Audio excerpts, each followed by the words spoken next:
All right, guys, I'm here with Professor Jaz from Shoot Hawaii Dojo, and we're gonna be talking a little bit about the gym and what makes it different, the culture, all that kind of stuff. So to get started, Professor, maybe tell me a little bit about like your background, how you got started in martial arts, the origin story. Oh, awesome, awesome. Thank you, Dylan. Well, first of all, I grew up in San Francisco, California, in the Mission District.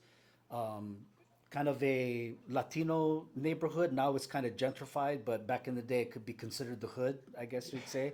Um, and my mom raised me by herself from 2 to 8. So during that time, I was a super small child, and I would get picked on a lot, especially outside of or in the parks around the neighborhood where I wasn't protected in my initial neighborhood. I would get picked on a lot. So my mom sent me to judo was the first thing, and I was probably about like 8 or 9, and that was my first thing with martial arts, and I didn't like it, you know. Back then, You beat up some more. brah, not only that, but I think back then, like the teachers could like hit you and like get away with it, brah. You know what I mean? We're talking like 70s. You know what I mean?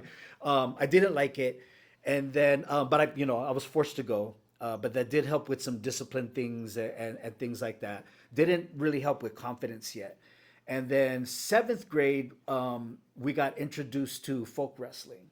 Okay. I was living in Hayward, California at the time, and a kid. He's now a well-known wrestling coach in Hayward, California. This guy named Todd Fisher. He was in ninth grade, and him and his father came down, and they were trying to start a league Okay. in seventh grade because we didn't really have one yet.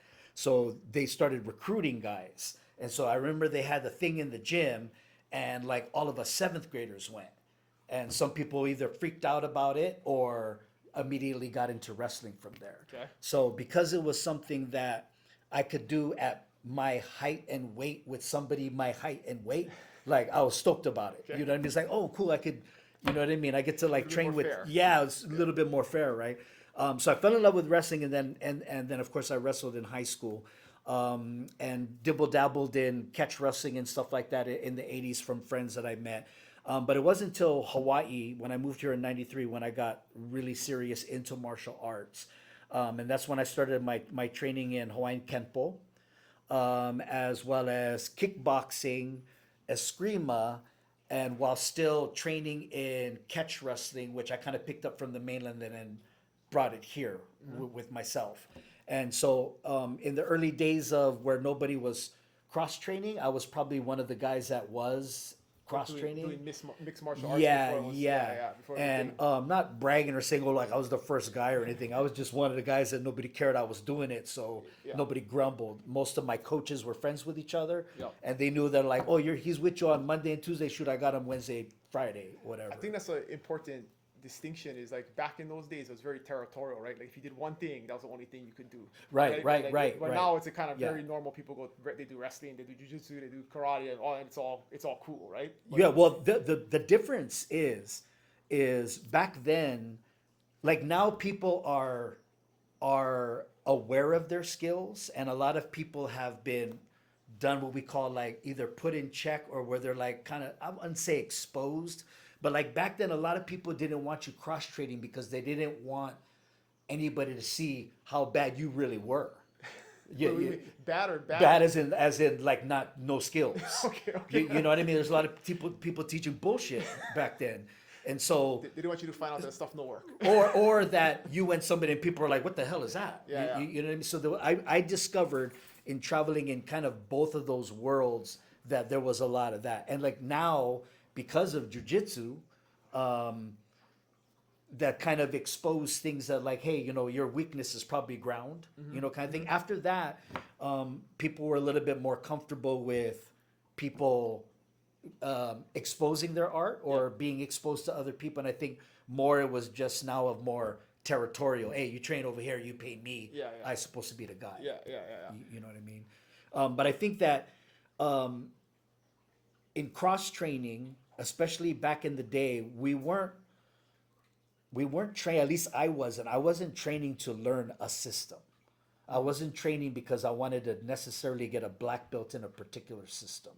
I was like, I want to be able to like mess somebody up Right. if I got into action. And I wasn't about and this might be my generation too. A lot of us Gen Xers are like that. You know, it's not so much of like I want to defend myself. I want to be able to jack somebody up if I'm in danger. You know what I mean? Yeah. If somebody's going to come at me with violence, I'm going to apply more violence. Yeah. You know, that was kind of the concept. And every art has its contribution to that. Right. Like, Or you find out that you take something and you strive at it and you enjoy it, but then you find out, man, like, you know, okay, I'm good at kicks, but I get taken down all the time, and then I'm done. You know, so then you start, depending on how your teachers are or how you are as a student, you start wanting to explore the other things that make you weak or that you're missing. Yeah. Okay, so we get into early '90s, like Kenpo and Eskrima and stuff, and then so what was the next phase after that? The next phase, well, when I started teaching probably in I believe it was 96, when my Kenpo instructors moved to Oahu and basically left me the gym. Okay. And so I took over, but they allowed me to put it under a new name and everything. And Would you say at that time? I mean, I took Kenpo growing up, and I feel like that was like the most popular kind of martial art. You know, I think in this, you know, I didn't grow up here, but as far as what history tells me and what people I've trained with tell me is like back in the from the 60s or whatever to you boxed, you did judo, right, and then there was a time where you either kickboxed and you did Kenpo. Yeah. You know, those were kind of the arts that everybody did, at least the people that were getting into scraps all did. Yeah. You know what I mean? And Kenpo at the time was the black gi guys, right? So if you watch like Karate Kid, there's Miyagi-Do is the white gis, right? And then you have Cobra Kai, which is black. Black is the good guy. Bad guys wear black apparently, right? So Kenpo, of course, and the Kajukembo guys too wore black, and so there was a different approach to the art. The approach was like take the guy down and no mercy. You know, no pun intended with the Cobra Kai, but that's what it was. You know, the guy's down. You have him finished already. Let's kick him in the face and stomp him in the groin before we get out of here. You know what I mean? So I grew up with like that mentality, and then when I discovered Brazilian Jiu-Jitsu I would say I was rolling no gi because I know I was catch wrestling already and doing like shoot stuff.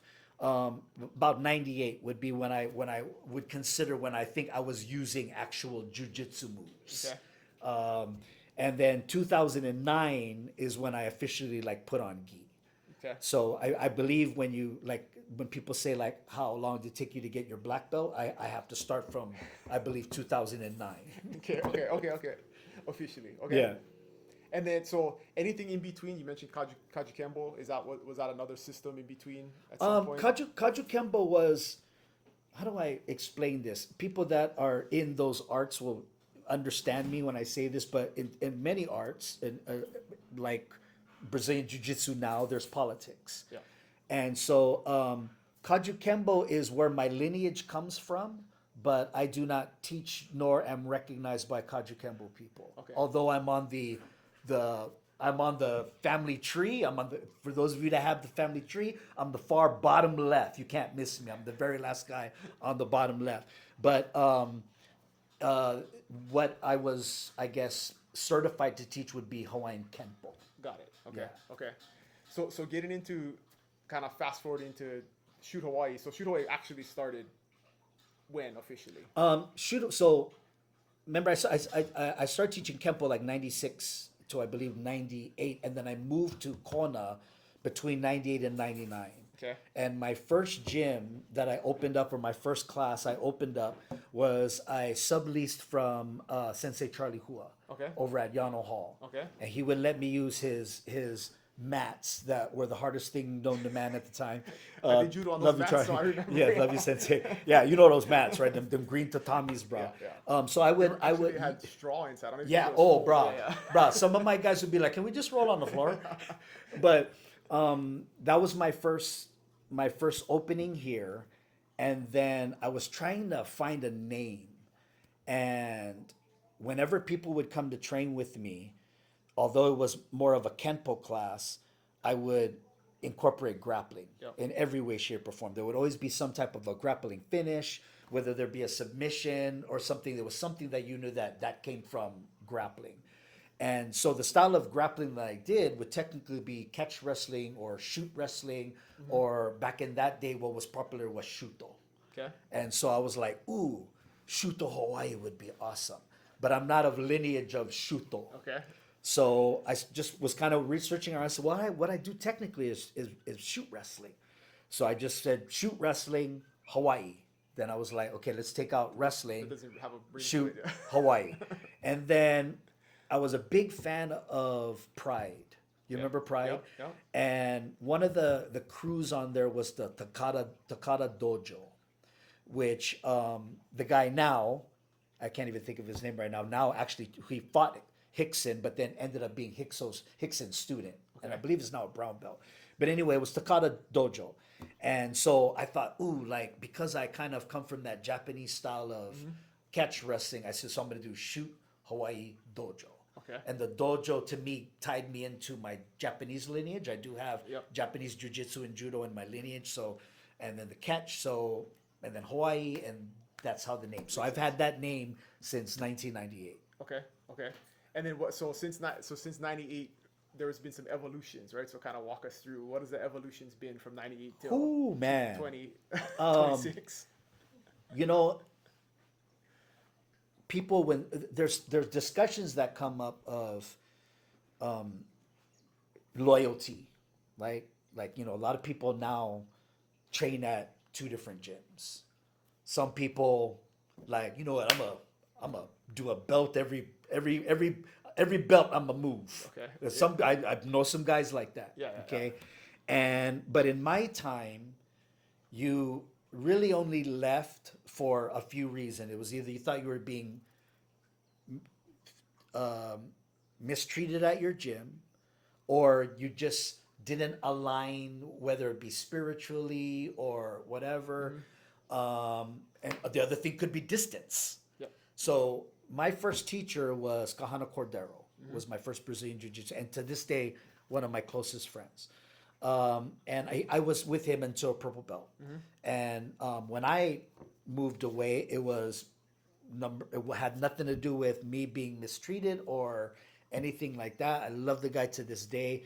It was more of just alignment of where I was at spiritually. He's a Christian-based martial artist, and in those days, I was coaching MMA fighters, and I could be on the evil side, and so it was like oil and water on some. Okay, and not to mention he was in Kohala. Yep. So that was when Logistically, it's a challenge. yeah, logistically it was a challenge, and then I had a very short stay with Gracie Umaita, with David Ruiz, who eventually became sick.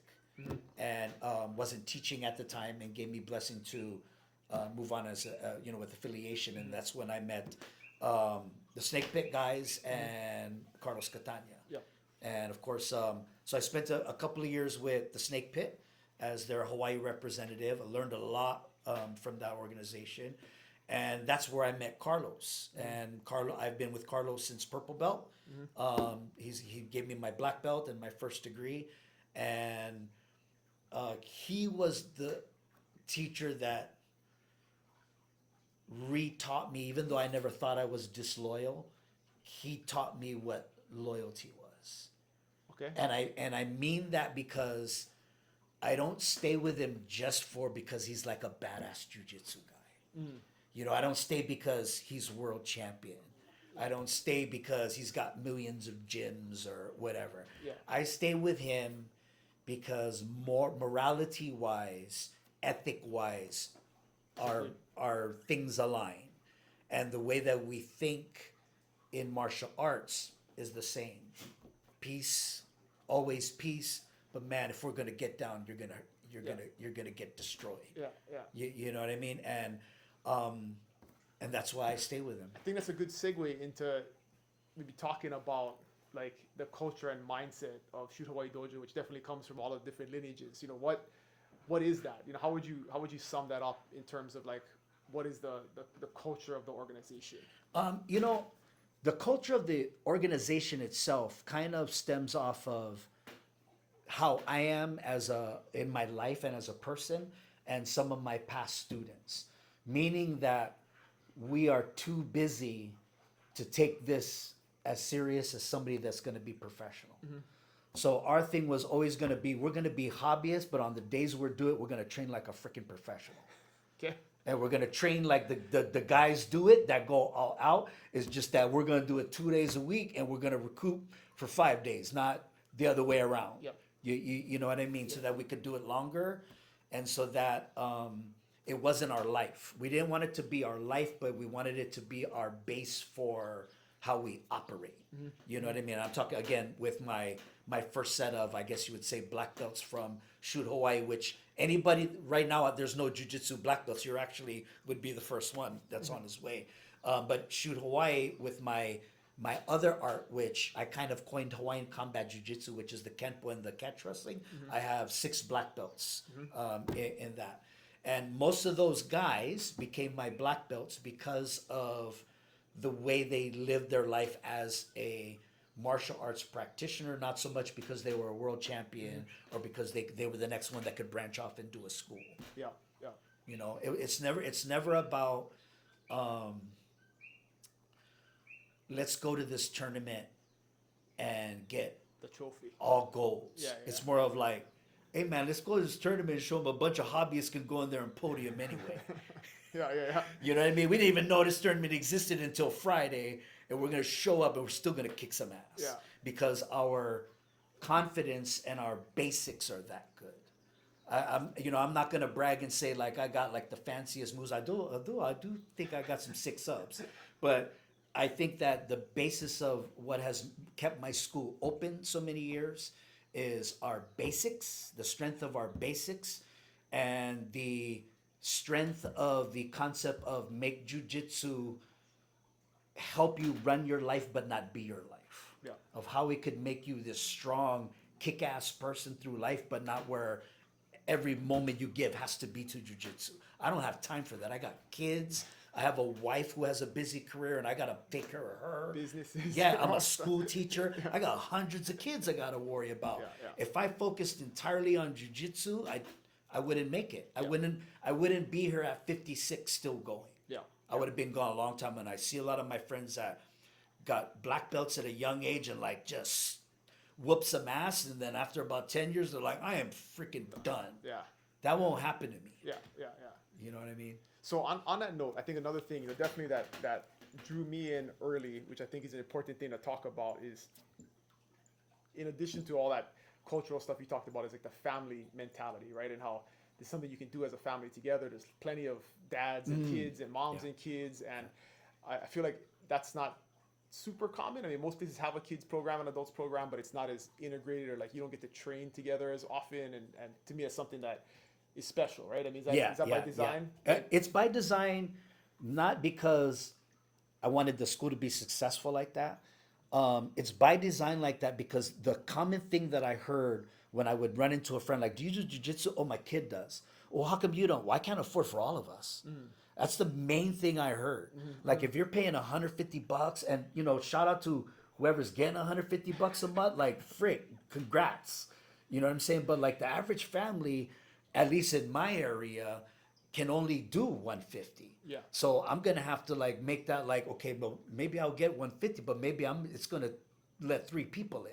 Yeah. You know what I mean? And I think when you have a family going, there's more of the lifestyle brought into it as opposed to the competition aspect of it. And there's always somebody that's gonna like go, hey man, like, hey, you've been on the couch for a little while. Where if you're like by yourself and you don't have family supporting you, when you think you're done, you're gonna be done. Yeah, yeah, You know? yeah.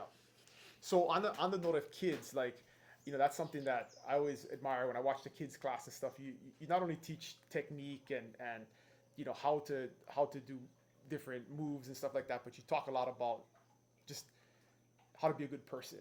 Yeah, Right? Like, and I yeah. think that's an important part of it. So, like, why is that important? Really, to go beyond just the moves and techniques of a martial art versus how you apply that to real life and how it changes your... Man, I'm not a Kaiopuni teacher. I'm a parent. So Kaiopuni is like Hawaiian school systems, right? So all my kids, the majority of my kids came up from Punana Leo all the way through Ehunui and some went to college and everything. And I just always saw the difference in the, like what we call ano, right? The difference in the ano between somebody that grew up knowing their culture and somebody that didn't. And I felt that if some families can't get it home or they can't get it at school, then since I am capable and I have resources, I will apply it to what I do. Okay. You know, I'm not 100% Olelo efficient. You know, I understand a pretty good amount and I can converse pretty decently when I need to. But I have resources. My kids speak. My wife speaks. You know what I mean? So I always try to incorporate not necessarily Hawaiian culture, but just being knowledgeable of what you are. You Italian, cool. Let's find out about what Italians do. Yeah, yeah. You know what I mean? You from Japan, hey, you know, this is what Japanese do. But I also didn't want to create an environment where, like me, when I went to judo, I didn't want to go to judo. It was scary, bro. You know what I mean? The older sensei like were like big and like they just grunted. You know what I mean, right? And then so you're scared, and then the good kids like want to rough you up. You know what I mean? So I wanted to just create somewhere where kids kind of got tough without even knowing it. You know what I mean? Where they just all of a sudden were like, oh my God, like I'm like choking people out all of a sudden.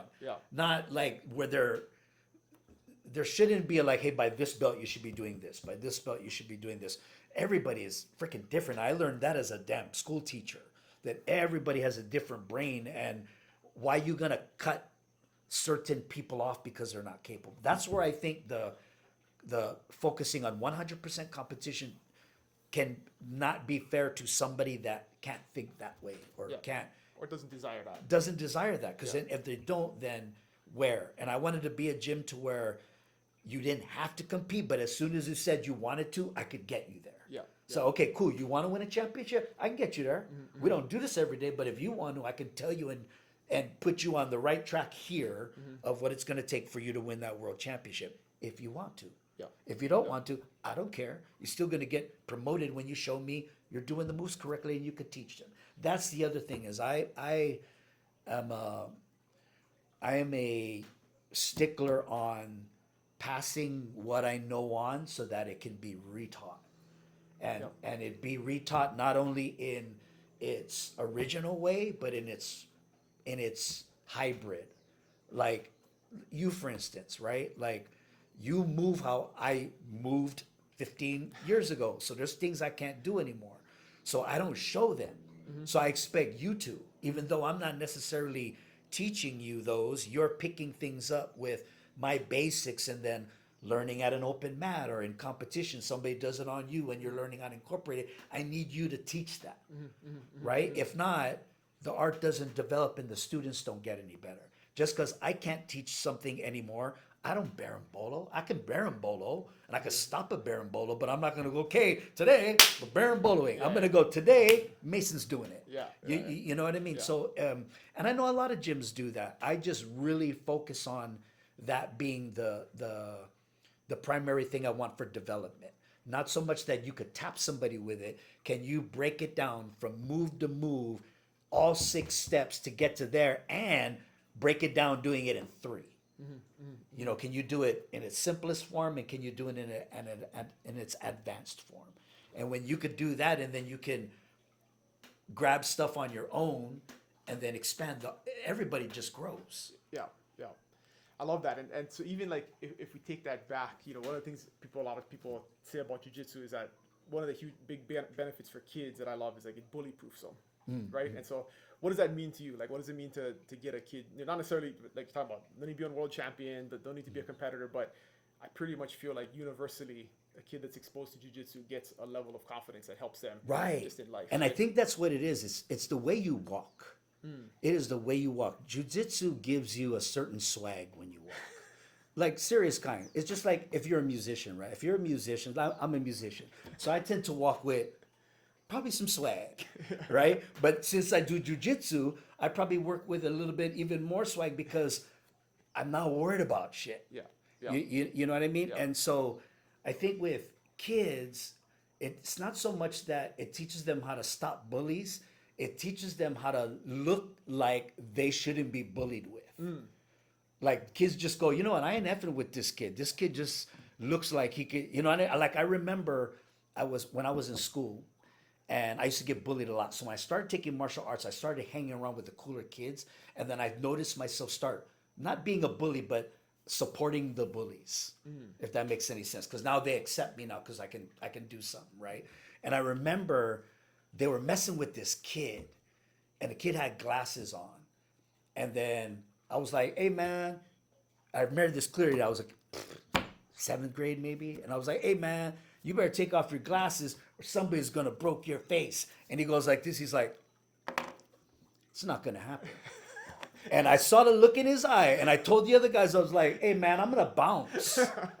And like he beat the crap out of one of the dudes. Yeah. And I made friends with the dude after and I told him, I said, man, I saw and it's because he took martial arts and he wasn't gonna do anything until somebody took a swing at him. But the thing is that as soon as I saw the look in his eye, I knew that he could handle himself. And I think that's what I try to get with the kids is where I don't want you learning how to be cocky and being this.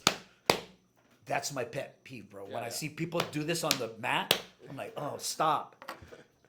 I don't like that mentality. The mentality should be humility, but to the point of where when somebody sees you, they know, yeah, don't mess with that guy. There's just something that tells me don't mess with that guy. Yeah, it's hard to quantify and describe exactly, but when you see it, you know it. Yeah, right? you just like you see certain men, right? Yeah. And you know us men, we're just like women. We judge guys sometimes. Oh, look at the Bigfoot out there. Look at them muscles. I bet you he can't fight. And then there's sometimes you see a guy. He's probably like $120 soaking wet. You're like, I bet you this dude's like an assassin. Yeah. Because it's just the way they carry themselves. So I think that with the kids, it's more of instilling with them a confidence without them knowing that I did that. Yeah. It just happens. Well, so here's an anecdotal question, right? You've been in the school system for a long time now, and you get exposed to a lot of stuff in school. And how often does a kid who actually trains get into a fight? Exactly.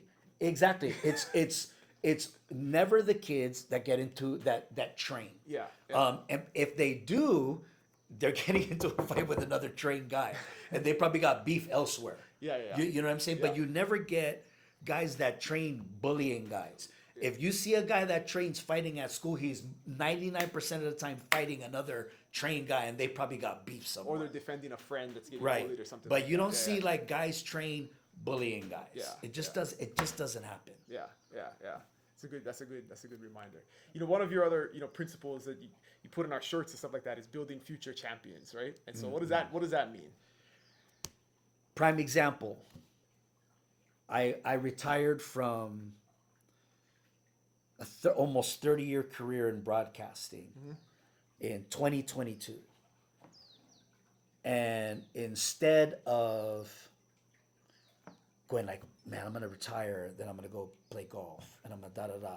I'm like, I'm 52 or whatever at the time. I'm like, I still got a lot of years to kick some ass somewhere. So let me go see what and just so happened I got called from the high school to see if I wanted to try teaching. And I freaking fell in love with it. I went back to school, got a degree and did it. And that's what I think, what I try to portray. Yeah. Like you don't stop with anything. You successful at something, then succeed at something else or get better at that. Yeah. You never be stagnant, and always, you never know what your gifts are. Like everybody thinks like, oh, like I ask people like, oh, you ever try this? No, I only got time for this. I got a lot of, I remember a guy I used to work, he used to tell me, he always used to go, you got a lot of irons in your fire, Hoss. And I'd say, yeah, but I'm going to build something with every single freaking one of them, dude. Yeah.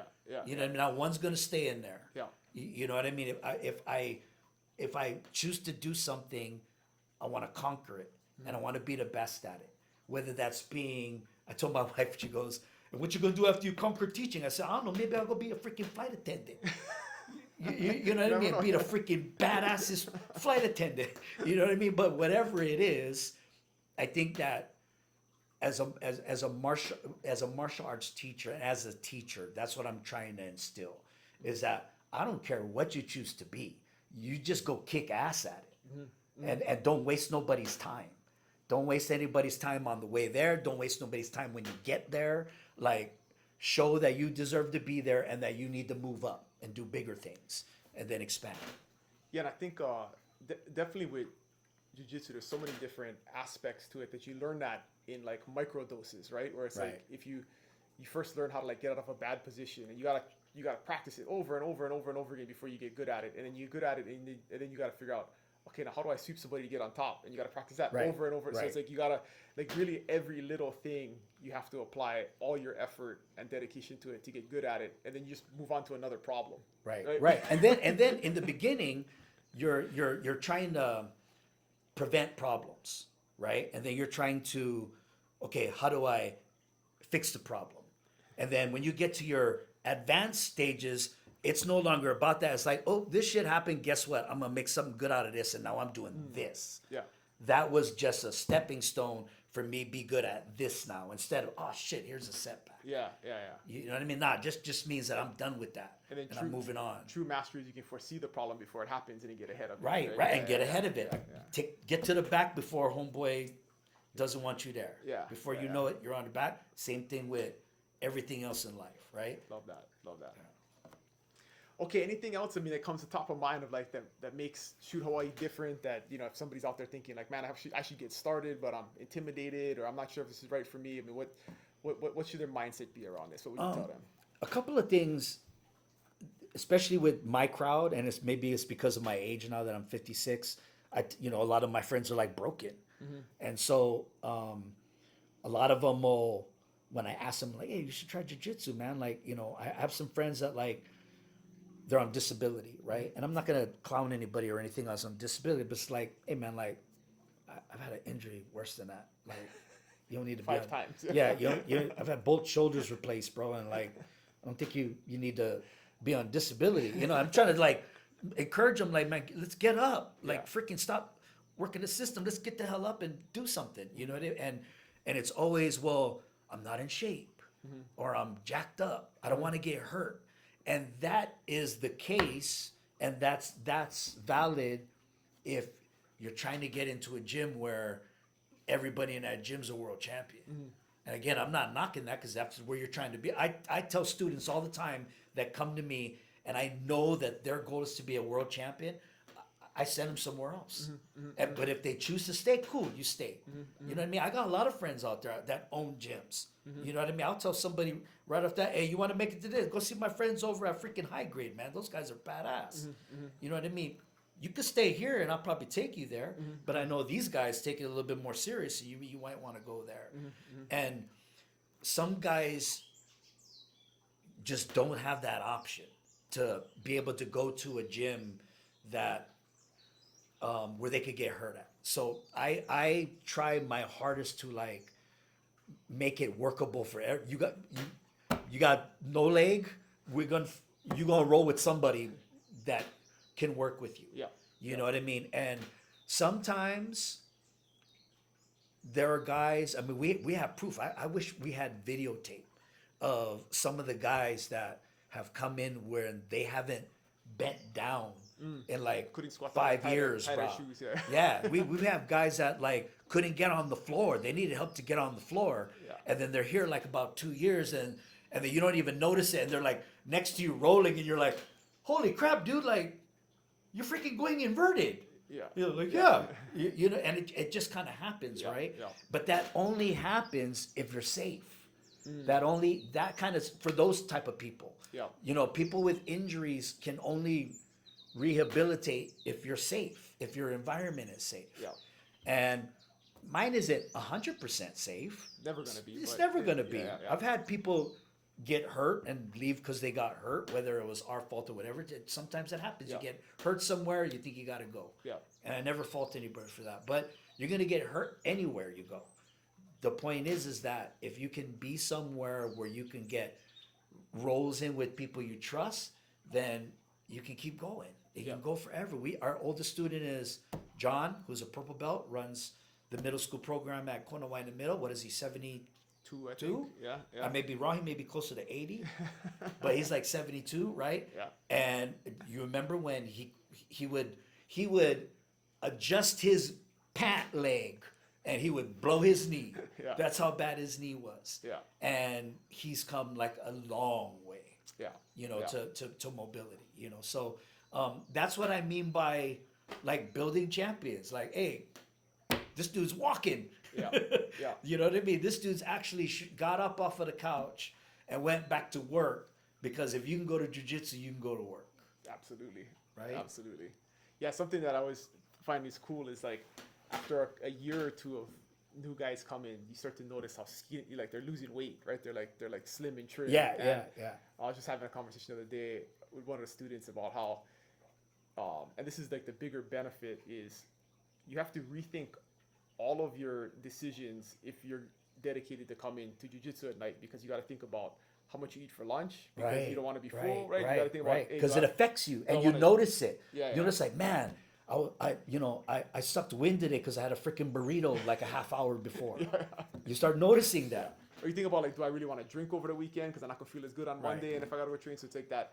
The impact is much larger than the hour and a half or 2 hours when you're actually on the mats. Yeah, right? yeah. Okay, so what's the future for Shoot Hawaii? What's the vision for the future? The future for Shoot Hawaii is to continue what we're doing. The one thing that I have done though is I started bringing back a lot of the contact of days of old. People like are just kind of getting hip to slap jujitsu, and if people know me from early days, I've been doing that for a long time. I think we probably started incorporating open hand strikes probably in 2001 or 2 or something. And I stopped doing it because, you know, through time you start getting some people that come to the gym that just aren't into that, and it kind of freaks them out. So I don't do it with everybody, but I do have this long talk. You've seen it, where I kind of explain what this gym is about, and it's none of the things you learn will be helpful to you if you run into somebody that knows just as much but is Also gonna punch you. In is the face. also going to punch you in the face, or is like cool with violence. Yeah. And if you're not cool with violence, I don't care what you know. You know what I mean? Like I've seen black belts get wrecked by a 1-year wrestler, not even a Division I wrestler, just a 1-year wrestler that has the mentality of like running everything over. You know, if you train with the mentality that no, my technique's going to get me by on everything, you're wrong. Size matters. All of that matters. Aggression matters. Technique, yes, matters, but all those other things come into play in the street. And so I want people to be prepared for that. Not only prepared for it, but to for it to not be anything to them. You know what I mean? Like if I'm rolling with somebody and they start slapping me, I get excited, because that just means I get to hit you back, right? You know, so I kind of want people to kind of get that Have in the there. mentality. Yeah. Yeah. Okay. Anything to add? I mean, this was awesome. Lots of information. Closing thoughts. Yeah. If anything, you know, come by and see us, and yeah, if you're interested, and if you're not interested in my gym, just go train with somebody. Like train with somebody, and then if you don't like it, try another gym. If after 3 gyms that you don't like it, it's not the art, it's you. I like that, right? If after 3 marriages never work out. It's That's probably- right, it's you, bro. Okay, right on, man. Awesome. I'm sure we'll do this again soon. Yes, sir. All of 'em.